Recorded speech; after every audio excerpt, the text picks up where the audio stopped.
पुण्याच्या आंबेगाव तालुक्यातील मंचरमध्ये दर्ग्याच्या बांधकामासंदर्भात आणि दर्ग्याच्या खालील भुयारावरून आता मोठा वाद निर्माण झाला आहे। तसेच बजरंग दल, RSS आदी हिंदू संघटना यांच्या वतीने दर्ग्याच्या खाली दिसून आलेल्या भुयाराची पुरातत्व विभागाची चौकशी करावी अशी मागणी केली जात आहे।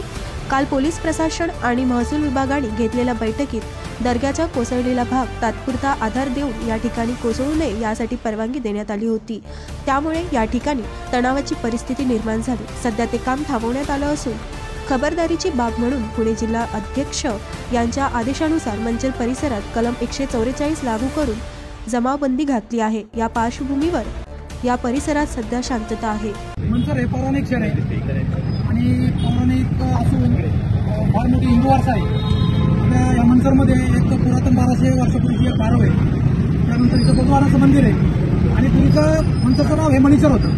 त्यानंतर तुकाराम महाराजांनी इथं गाथा लिहिली आहे आणि हे सगळं असं असताना एका वास्तूचं छोटंसं काम चालू होतं आणि ते वास्तूचं काम होत असताना तिथं ते पडझड झाली आणि ते पडझडीनंतर तिथं एक मंदिराच्या अवशेषाचे काहीतरी सगळं दिसतंय। तिथं तुम्ही पत्रकार मंडळी तिथे जाऊन आले तर ते तसं तुम्हाला मी जाणवलं असेल तर ते मंदिराच्या वास्तूचा तिथं हे दिसतंय, अवशेष दिसतं ते।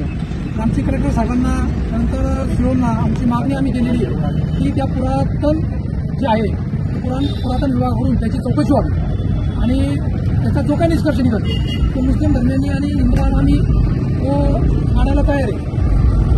याच्यामध्ये कुठलाही हिंदू मुस्लिम असा काही विषय नाही आहे। हे मुस्लिम बी आमचे बांधव आहे। कुणी याच्यात जर दुसरा काही विषय करत असेल तर तो चुकीचा आहे किंवा कुणी काय म्हणत असेल तो पण चुकीचा आहे। त्यामुळं जे कोणी लोक म्हणतात आहे का आम्ही धार्मिक भावना किंवा हा काहीच विषय नाही आहे। फक्त आमची विनंती आहे का त्या जागेचं पुरातन विभागाकडून त्याचा चौकशी व्हावी आणि जो निर्णय होईल त्यांना सर्वांना निर्णय होईल। स्थानिक नागरिकांना काय आवाहन करावं लागतं? स्थानिक नागरिकांना असं आव्हान आहे आमचं की सर्वांनी शांतता घ्यावी। शासन किंवा कोर्ट जो निर्णय देईल तो आम्हाला सर्वांना मान्य राहील।